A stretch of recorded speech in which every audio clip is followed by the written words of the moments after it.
Welcome back to Today Extra this Friday morning. Now, if you haven't been burgled yourself, you no doubt know someone who has, and it's a horrible feeling, a total violation. But there are ways to safeguard your home and make it less appealing to robbers, as Suze Gray found out.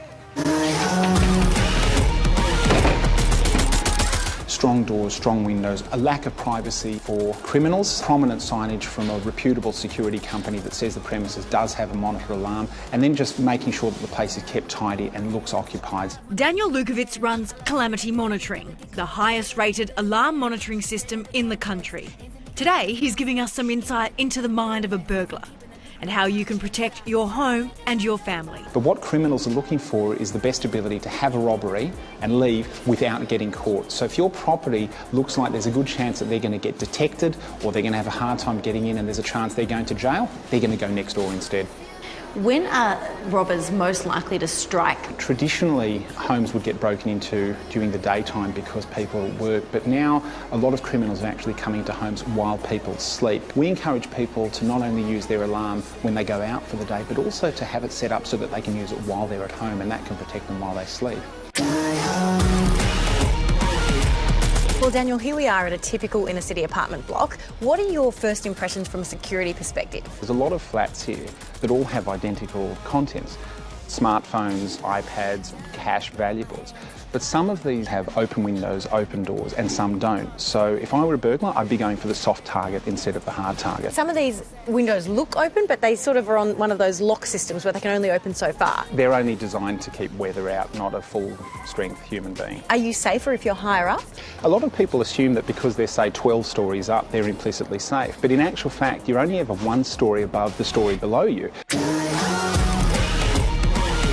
I can already see a problem. If I were a burglar, I'd be onto this bin, onto this fence, onto that balcony, and straight in through an open door. Gosh, you make it sound so easy. Sometimes it is that easy. From a thief's perspective, will a camera deter them from going into the house? Theoretically, cameras don't prevent crime because they can't actually climb down off a wall and arrest a person. But that said, if your house looks like a hard target because it has a monitor alarm system, it has cameras, it has security, and the house next door doesn't, it's pretty clear to me which one the criminal is going to choose. Alarms are fantastic and pretty much essential for most homes and businesses if they're properly installed by someone who knows what they're doing. Can you show me where the control panel master box is? Right here. Okay, so it's right inside the entry? Yes. Which means a crook could walk in through this front door, open this cupboard, which they'll do anyway, go, aha, pull this out, and guess what? Your whole alarm system is now useless. As simple as that. It's as simple as that because it wasn't installed correctly. So anyone can call themselves a security installer. It doesn't mean they're actually doing good work. So you need to check references, you need to check trade associations. If it is installed correctly, how much safer is your property? Oh, significantly.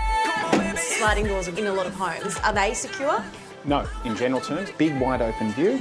They allow people to see inside, which includes criminals, and most of the time they come with very, very flimsy locks, and the whole door can be taken off the rail very easily. So pretty much any sliding door you get, as well as what comes with it, needs to be augmented with a pin lock. Also need to know that criminals can actually use a Stanley knife to cut the rubber seal from around the glass and remove the whole piece of glass without making a sound. So it's another reason why, even if you secure the door, you still need a properly monitored alarm system. A lot of people believe that if you put your television on when you go out, that will deter thieves. Look, it can't hurt, but to be honest, it's probably a waste of electricity because even though it may help you pretend someone's at home, as soon as a criminal rings the doorbell and no one answers, the game is up. Okay, what about leaving a porch light on? It's not bad to stop you tripping over, but it doesn't really scare criminals. I think these days it's important that people take their own responsibility for their own security. But little things like knowing who your neighbours are, an ability to have someone collect your mail for you when you're away, or noticing anything strange happening in the neighbourhood, people climbing on roofs, people lurking around, is certainly a good resource. And it's nice to get on with people as well. I'm now a bit scared. No, me too.